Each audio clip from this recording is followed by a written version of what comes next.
Bonjour et bienvenue à cette capsule sur l'évaluation dans le contexte de l'enseignement hybride ou bimodal.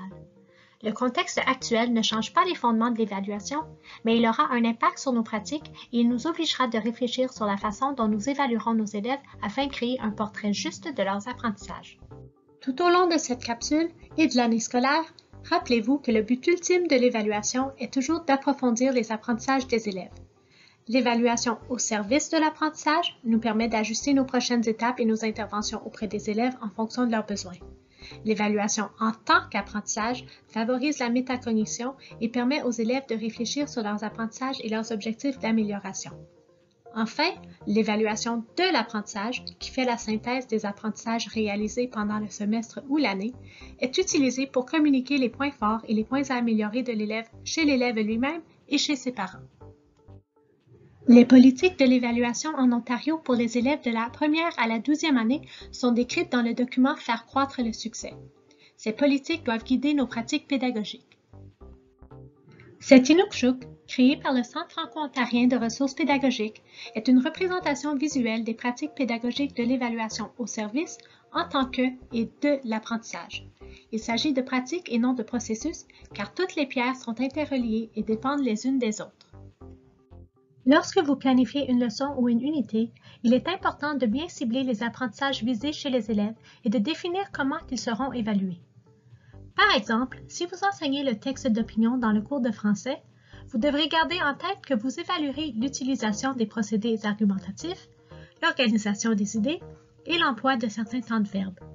Cela importera donc peu si les élèves en classe rédigent leur texte à la main, si les élèves à la maison le tapent à l'ordinateur, et si d'autres encore choisissent de le présenter en format vidéo sur Flipgrid. Bien cibler l'objectif de notre enseignement nous permet de différencier pour les divers modèles de l'enseignement actuel, mais aussi pour les élèves bénéficiant d'un PEI. Les résultats d'apprentissage et les critères de réussite sont à la base de l'Inukshuk car ils sont les pierres sur lesquelles reposent les autres. Sans elles, l'Inukshuk ne tiendrait pas. Le ou les résultats d'apprentissage sont partagés avec les élèves au début de la séquence d'apprentissage. Le RA décrit un apprentissage, une habileté ou une habitude de travail. Les critères, qui décrivent la tâche réussie, sont établis avec les élèves après qu'ils aient été exposés à des exemples et des contre-exemples de la tâche, de la mise en application du concept ou de l'habileté. Les critères servent de point de repère pour l'analyse des preuves d'apprentissage, la rétroaction descriptive, ainsi que l'évaluation par les pairs et l'auto-évaluation. Si les critères sont importants pour les élèves qui réussissent bien, ils le sont davantage pour les enfants en difficulté ou à risque. Lorsque vous co-construisez les critères de réussite avec des élèves en mode bimodal ou à distance, vous pouvez utiliser des outils collaboratifs afin de permettre à tous les élèves de contribuer à la tâche. Il existe un grand nombre d'outils qui pourraient servir à établir et à organiser les critères de réussite, tels que le bloc-notes de classe, Padlet ou un document Word partagé. Ma collègue vous montrera d'ailleurs dans la prochaine diapositive comment vous pouvez faire pour co-construire vos critères de réussite avec vos élèves en utilisant l'outil Padlet. Dans cet exemple, j'ai utilisé Padlet comme outil collaboratif pour établir les critères de réussite avec mes élèves.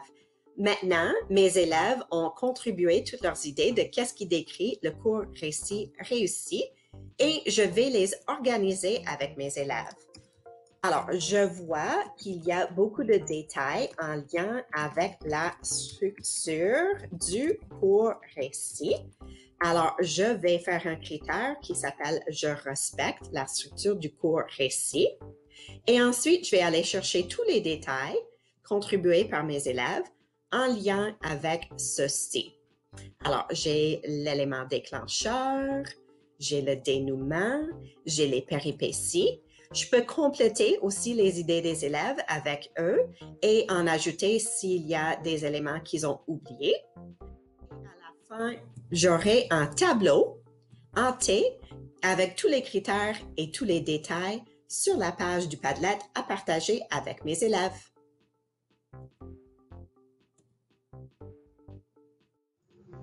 Posez-vous ces deux questions et prenez un temps de réflexion. En mode hybride ou bimodal, il est plus important que jamais de recueillir une variété de preuves d'apprentissage. Nous ne devons pas évaluer que les productions des élèves. Les grilles d'observation sont donc utiles pour noter les réussites et les défis des élèves. De plus, il faudra planifier les rencontres individuelles ou en petits groupes avec les élèves en ligne afin d'assurer une répartition équitable de votre temps. Pour plus d'informations sur la collecte et l'organisation des preuves d'apprentissage, consultez la partie 2 de cette capsule intitulée « Les défis et les solutions ». La rétroaction descriptive sert à guider l'élève dans l'amélioration de son travail. Elle est fournie à l'élève au cours de la réalisation de la tâche. La recherche démontre que lorsque les élèves reçoivent la rétroaction avec la note, ils la voient comme justification de la note et non comme une piste d'amélioration. Elle perd donc presque toute son efficacité. Voici un exemple de rétroaction descriptive donnée dans un cours d'art visuel. Elle est basée sur les critères de réussite qui ont été établis avec les élèves. Elle fournit à l'élève une description de son apprentissage, elle lui fournit des renseignements précis au sujet de ses points forts, des améliorations requises et des étapes à franchir pour s'améliorer. Dans cet exemple, l'enseignant donne l'occasion à l'élève de réfléchir sur ce qui a été enseigné afin de déterminer lui-même comment il ou elle pourrait améliorer son œuvre. Il ne faut pas oublier que l'élève doit avoir la possibilité de réinvestir ce qui a été communiqué dans la rétroaction afin d'améliorer son travail. Lors d'un projet de grande envergure, l'élève peut recevoir de la rétroaction vers la fin de chaque étape de la réalisation du projet. L'élève modifie son travail jusqu'à ce qu'il soit satisfait des résultats de son apprentissage. Il y a de nombreux moyens de donner de la rétroaction aux élèves en classe hybride ou bimodale. Vous pouvez leur donner de la rétroaction à l'écrit, par vidéo ou par enregistrement audio. Vous pouvez également insérer des commentaires dans Word ou sur Flipgrid et insérer des enregistrements dans le bloc-notes de l'élève.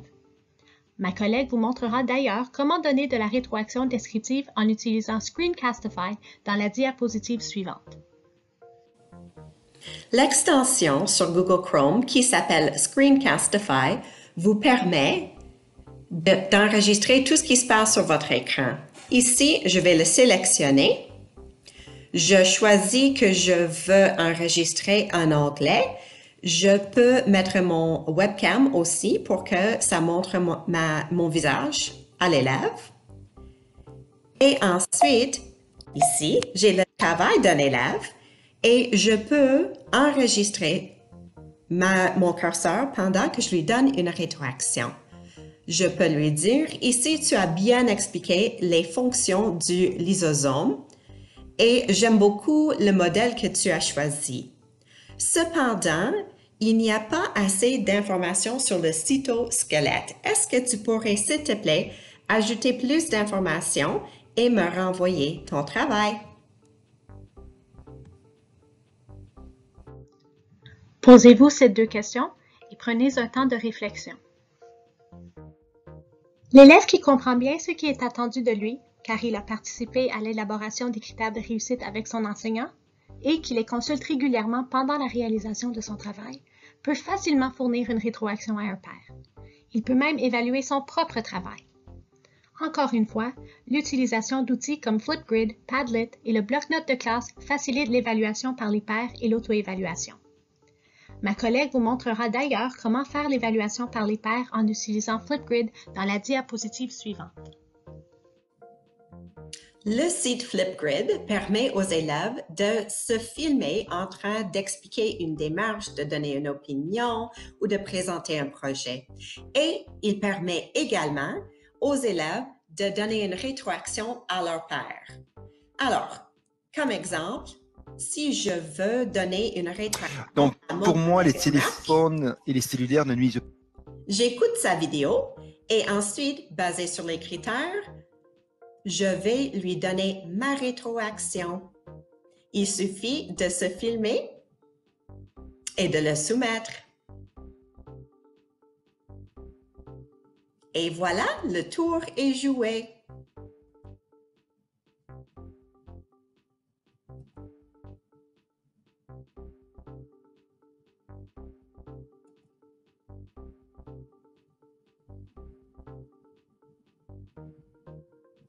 Un élève qui est conscient des attentes, de ses forces et de ses défis est un élève prêt à se créer un objectif d'apprentissage personnel. L'objectif peut être lié à une HAHT ou à une habileté académique. Par exemple, l'élève peut se fixer l'objectif d'être plus organisé ou bien de se servir d'un vocabulaire plus précis et plus varié dans toutes les matières. À mesure que l'élève développe ses habiletés à s'auto-évaluer, elle ou il reconnaît précisément ce qu'elle ou il doit faire pour améliorer son apprentissage et planifier les prochaines étapes. Ceci est vraiment le but de l'auto-évaluation, alors ne vous arrêtez pas à cette étape. Il faut fournir aux élèves le temps et l'occasion de se fixer un objectif et de le partager avec l'enseignant qui peut le guider et l'encourager à atteindre son but. Vous pouvez demander aux élèves de partager leurs objectifs par le biais d'un sondage, d'un tableau ou d'une entrevue individuelle. Voici quelques exemples d'outils numériques que vous pouvez utiliser en lien avec chaque élément de l'évaluation.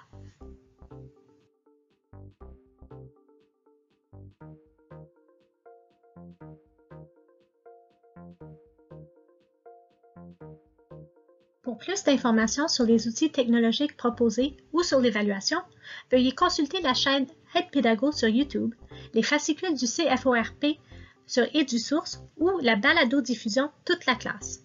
Si vous avez des questions, vous pouvez toujours nous envoyer un courriel à edpedago@csvamonde.ca et un membre des services pédagogiques vous répondra sous peu.